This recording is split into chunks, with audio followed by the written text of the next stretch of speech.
mahkota rasa cukup. 1 Timotius 6 ayat 6 sampai 8. Memang ibadah itu kalau disertai rasa cukup memberi keuntungan besar. Sebab kita tidak membawa sesuatu apa ke dalam dunia, dan kita pun tidak dapat membawa apa-apa keluar. Asal ada makanan, pakaian, cukup. Ada pernyataan lain lagi, tetapi kesalehan dengan kepuasan adalah keuntungan yang besar. Rasa cukup berasal dari sikap batin terhadap kehidupan. Dalam bagian ketiga dari drama Henry the Shakespeare menggambarkan seorang raja yang berkelana ke daerah pedalaman yang tak dikenalnya. Ia bertemu dengan 2 orang pengawas binatang buruan dan berkata kepada mereka bahwa aku adalah raja. Salah seorang dari mereka bertanya kepadanya, "Kalau engkau raja, mana mahkotamu?" Jawab raja, "Mahkotaku ada di dalam hatiku." Tidak bertahtakan intan dan permata yang terlihat, mahkota yang jarang dinikmati oleh raja-raja yang lain. Orang-orang besar selalu merasa cukup dengan sesuatu yang sedikit.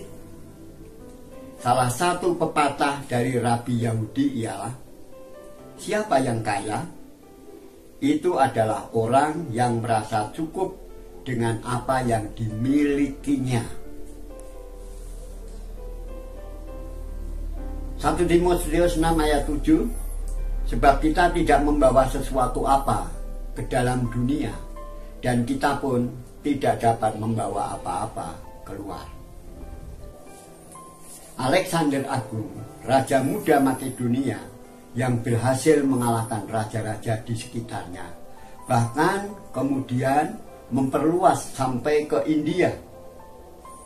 Konon ia sakit dan ia dibawa pulang, tapi sampai di Babilonia ia wafat atau meninggal.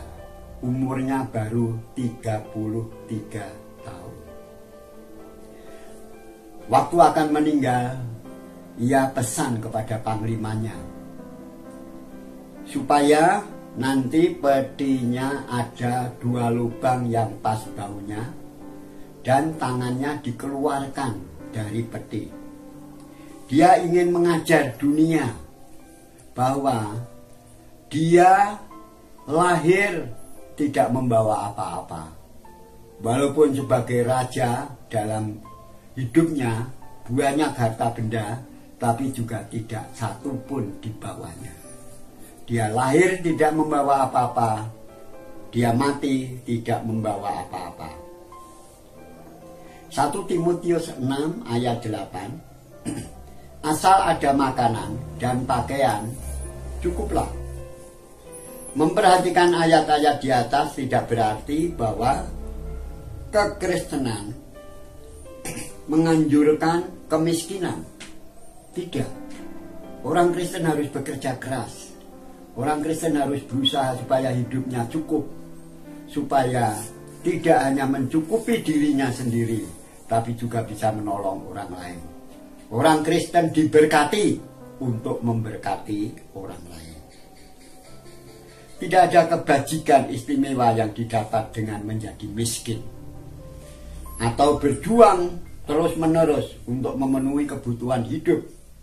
Namun kekristenan meminta 2 hal.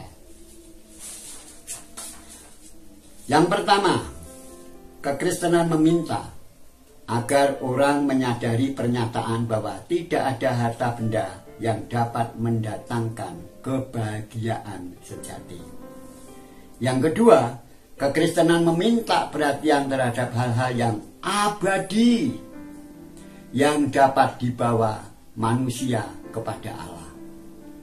Ayub pasal 1 ayat 21 mengatakan, dengan telanjang aku keluar dari kandungan ibuku, dengan telanjang juga aku akan kembali ke dalamnya.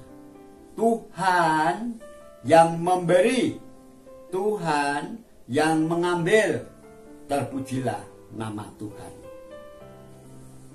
Orang dapat dan harus membawa dirinya sendiri, dan karena itu tugasnya ialah membangun pribadi yang dapat dibawanya ke hadapan Allah tanpa rasa malu.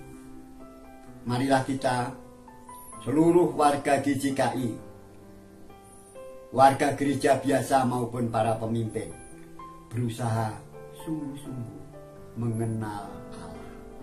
Mengenal Allah berarti mempunyai hubungan yang intim dengan Allah. Dan kita akan diberkati. Kiranya Tuhan memberkati, menyertai kita semuanya.